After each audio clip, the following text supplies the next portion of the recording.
My mother denied my 10-year-old son dessert at Thanksgiving dinner because he didn't earn it. 2 hours later, my father texted me like I was his employee, "Transfer the mortgage tomorrow." That's when I knew I was done. Not angry done. Not crying on the bathroom floor done. Just finished. Like a switch flipped, and suddenly I could see 38 years of my life for exactly what it was. My name's Rachel. I'm the oldest. The quiet one.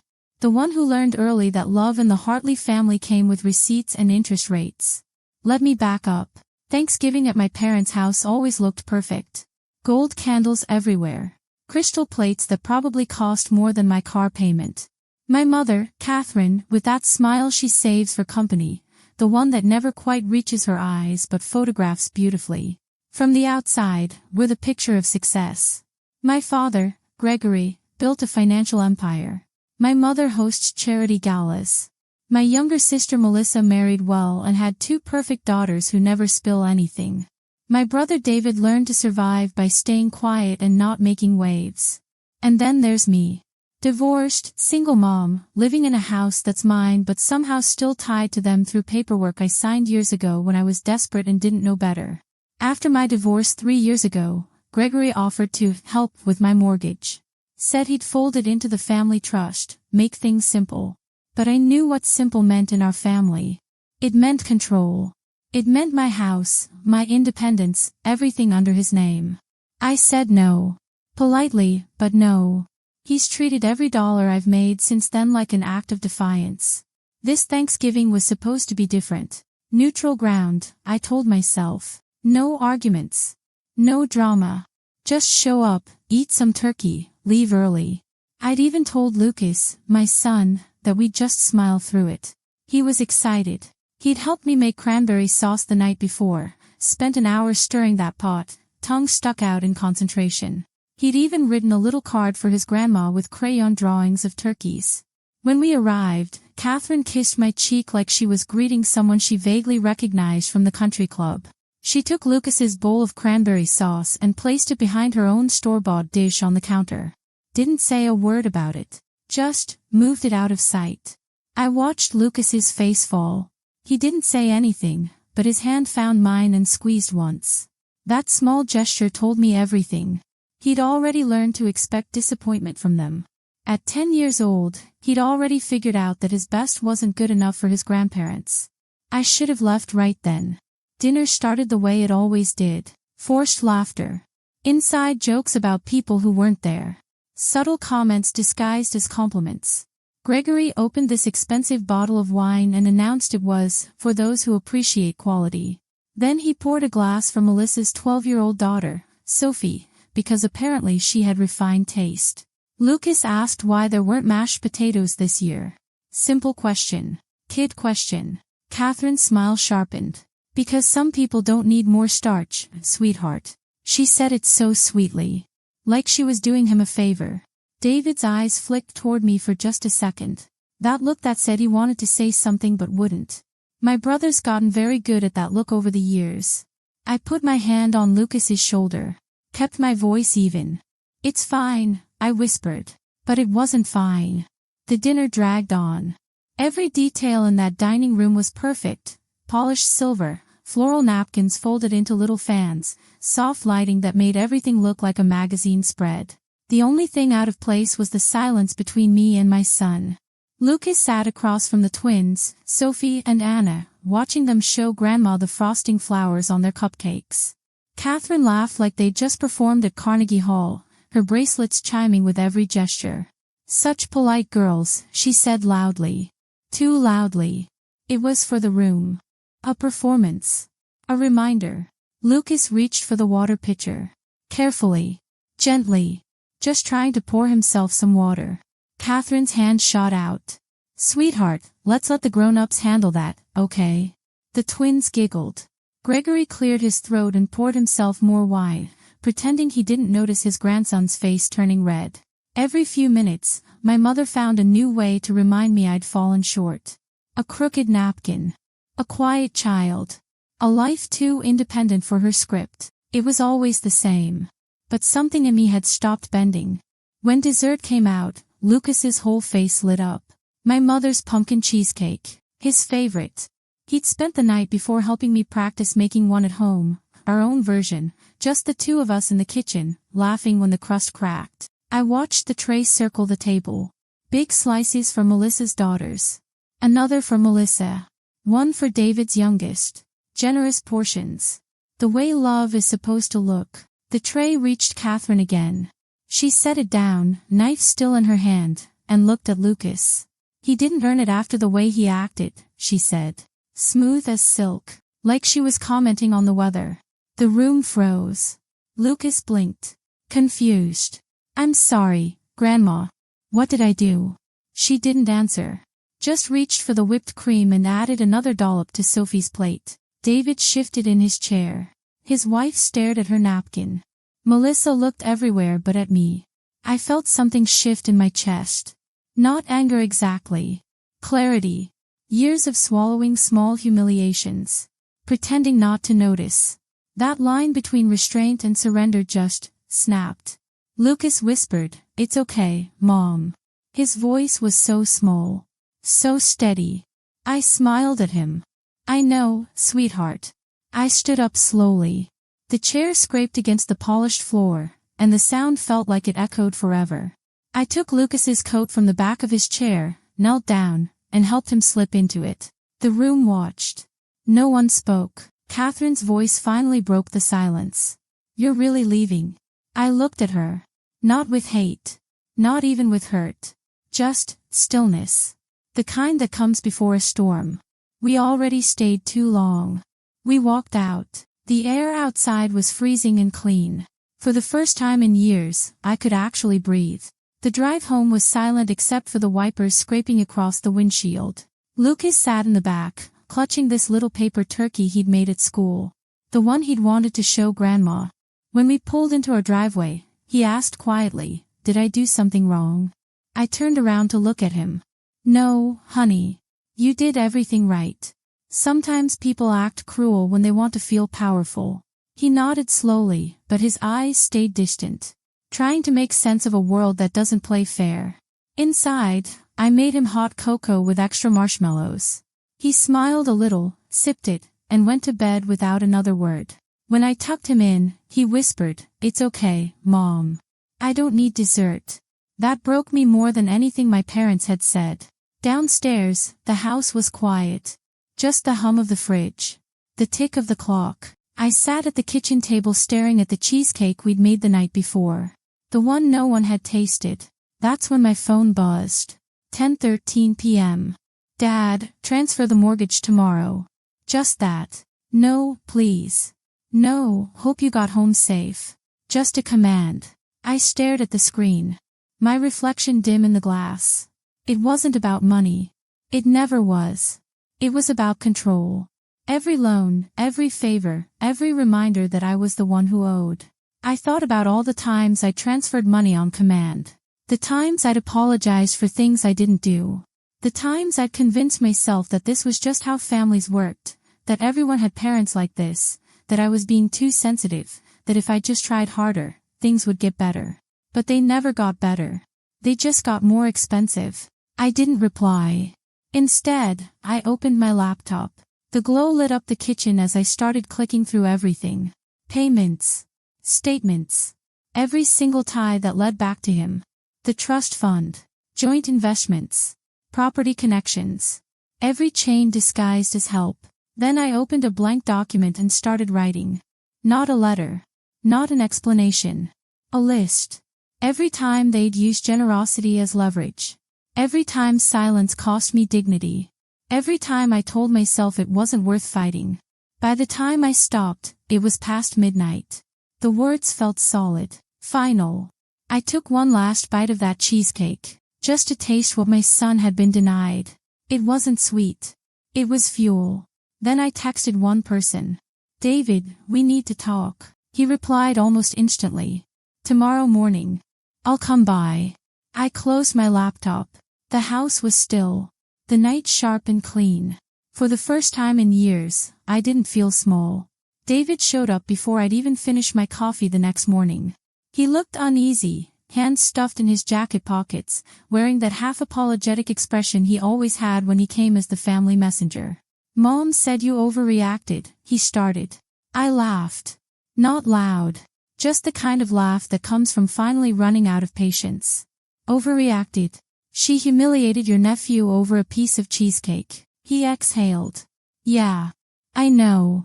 I saw it. I should have said something." I didn't answer. Just handed him my phone with Dad's text glowing on the screen. David read it twice. His jaw tightened. He really sent this right after dinner. 10:13, I said. Down to the minute. He looked up. "What do you want me to do?"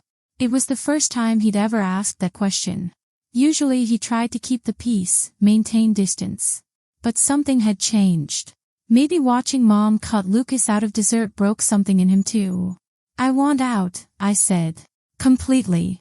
From the trust, the mortgage, everything tied to them." David nodded slowly. "That's possible. Complicated, but possible." He hesitated before adding, "There's something else you should know." He explained that while refinancing his house last year, he'd seen paperwork for the lake house, the second home our parents bragged about as their retirement dream. 10 years ago, I'd co-signed part of the down payment. Before my divorce. Just trying to help.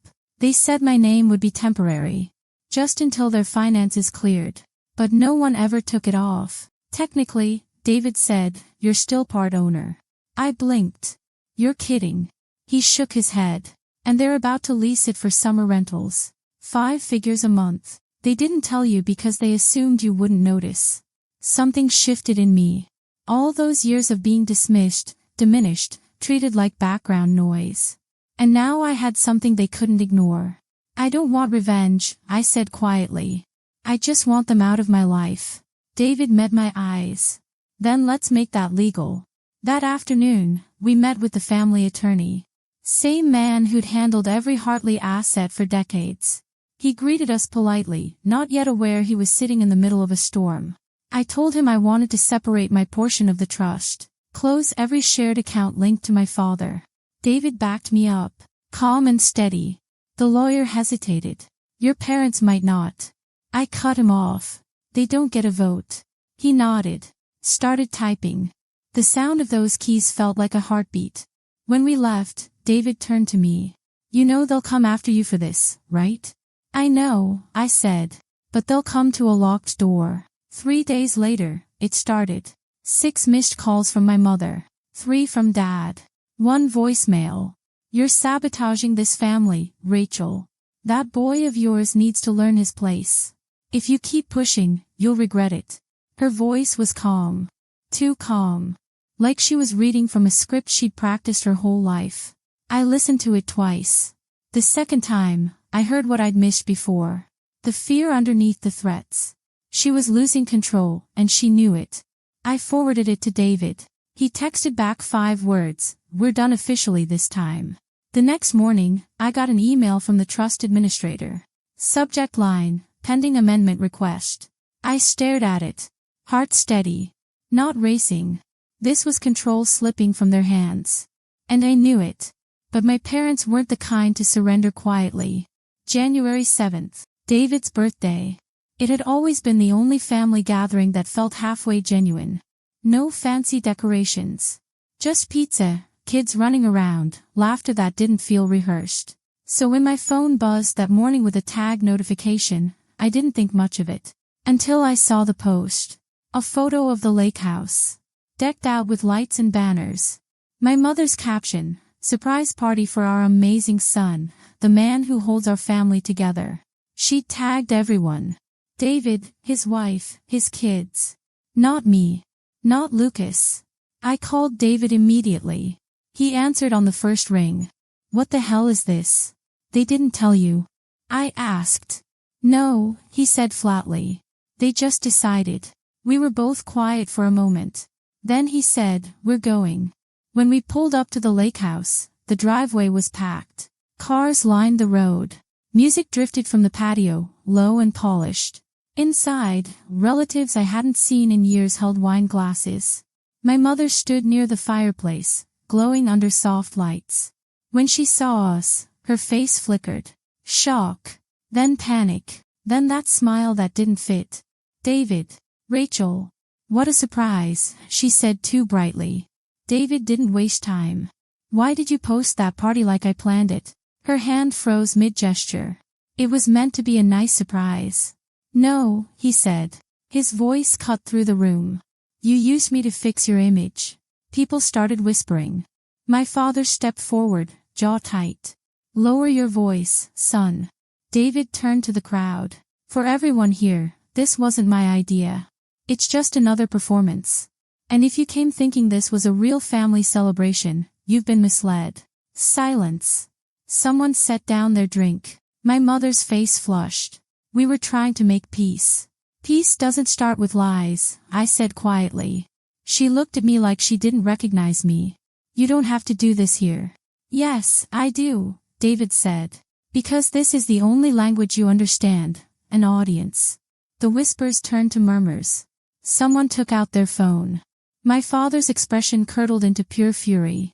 David took a deep breath. If you keep pretending, you'll end up celebrating alone. And just like that, we turned and walked out. Behind us, the music cut off. The chatter died. My mother's voice called our names. Brittle. Breaking. But we didn't look back. Outside, the air was cold, sharp against my lungs. David stopped by the car. You okay? Better than I've been in years. He smiled faintly. Then it's done. But it wasn't. Not yet. The next morning, someone knocked on my door. A delivery envelope. Inside, a typed letter from my father's accountant. Warning about serious tax consequences of splitting the trust. A note stapled to it, don't make emotional decisions. I laughed. Same tone he'd used when I was 16 and said I wanted to choose my own college. I took a picture and sent it to David. 5 minutes later, he called. Check your email. There it was. A scanned document. The finalized amendment. Gregory and Catherine Hartley are hereby removed from future disbursements. I stared at it. Heartbeat steady. David said, they'll be at your door before sunset. He was right. At 4:17 p.m., a knock echoed through the house. Not frantic. Measured. When I looked through the peephole, they were standing on the sidewalk. Not even close to the porch. Like strangers unsure if they belonged. I opened the door but didn't step out. My mother smiled faintly. Can we talk for a minute? This isn't how family handles things, my father said. Family doesn't go through lawyers. I met his eyes. You're right. Family doesn't use mortgages as leashes either. Catherine stepped forward. We just want to find a way back. We'll apologize to Lucas. I waited. Quiet. She didn't add anything else. An apology isn't a transaction, I said.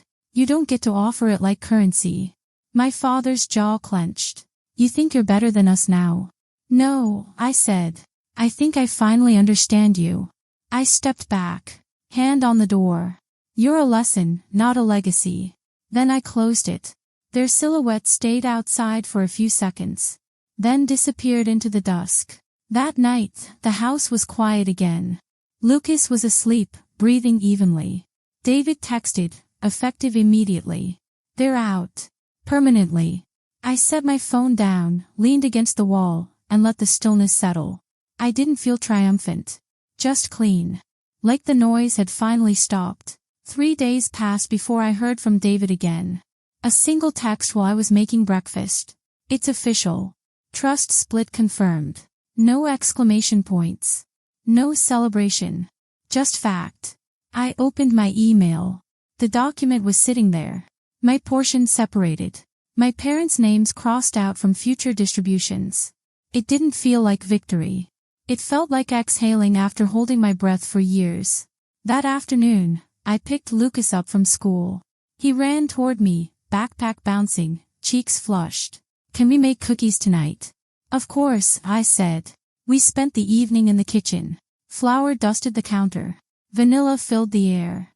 Lucas shaped stars and trees, laughing when one broke apart. I hadn't realized how long it had been since our home felt like this. Light. Unguarded. When the first batch came out, he offered me one. These are better than Grandma's, he said, half smiling. I almost corrected him. Then stopped. He was right.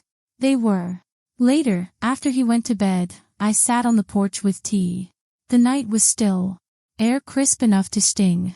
We'd had dinner at David's the night before. Just us, his wife, the kids, and Lucas. No speeches. No guilt. No judgment. Just peace. During dinner, Lucas had actually laughed. Really laughed. The kind of laugh I hadn't heard in months. David's youngest had told a terrible joke about a dinosaur, and Lucas doubled over giggling, his face red, eyes watering. David's wife had caught my eye across the table and smiled. Not the polite smile people give at family dinners. A real one. The kind that says, "This is what it's supposed to feel like." David had raised his glass. "To choosing peace," he'd said softly. "Even when it costs us blood." Everyone clinked glasses. Even Lucas with his orange juice. Now, sitting under the quiet sky, I thought about everything my parents had tried to build. The control. The fear. The appearances. They'd lost all of it the second I stopped playing along. My phone buzzed once more. A missed call from Mom. No voicemail. Just silence. Her favorite weapon. Finally turned useless. I didn't call back. Instead, I looked through the window where Lucas's drawings covered the fridge. Messy. Bright. Alive. The world she tried to shrink was growing again. Right here in this little house they'd once dismissed as too small. For the first time, dessert wasn't a prize to be earned. It was just dessert. I watched the porch light flicker against the snow. Tiny flakes spinning in the wind. Inside, Lucas's laughter drifted from his room. Soft. Safe. Untouched by the people who'd once claimed to love us. I took a slow sip of tea and let the quiet fill the space where their voices used to live. Maybe that's what freedom really sounds like. Not applause. Not revenge. Just the absence of their control. I thought about that night. 10:13 p.m. The text that tried to chain me again. They wanted obedience. What they got was silence no one could command. Boundaries don't break families. Control does. And if you've ever had to protect your child from your own blood, you know exactly what I mean. Thanks for listening, and if you like this story, give it a thumbs up. Don't forget to comment and subscribe for more stories about family boundaries, breaking free from toxic relationships, and choosing peace over performance. Sometimes the bravest thing you can do is walk away from the table where love comes with a price tag.